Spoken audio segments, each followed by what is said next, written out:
Kalau gantengnya udah berapa lama?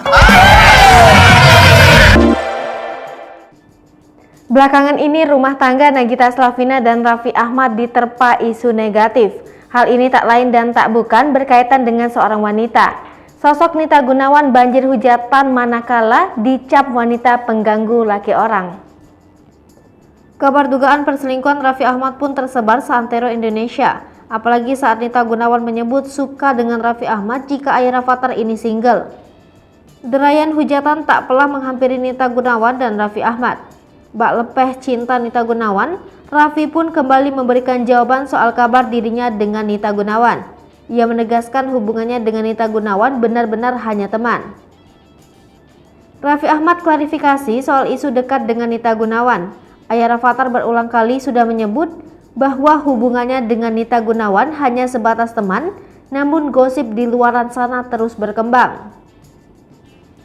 Tak mau dibahas, ia menyebut bahwa hubungannya dengan Nita Gunawan cuma sebatas teman tak lebih. Lagi-lagi Raffi Ahmad meyakinkan bahwa gosip yang beredar tidak benar sama sekali. Sebelumnya Nita Gunawan pun terang-terangan mengatakan mau dengan Raffi Ahmad. Ia pun menegaskan kalau Raffi Ahmad masih single. Kendati demikian, ayah dari Rafathar dan Rayanza itu pun justru mengungkapkan bahwa Nita Gunawan bukanlah tipikal perempuan idamannya. Mendengar jawaban dari Raffi Ahmad, Nagita Slavina hanya tersenyum tipis sipil sambil menggoda sang suami.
Hai pemirsa Sri Popo TV, jangan lupa komen, like, dan subscribe, serta tonton terus berita-berita terupdate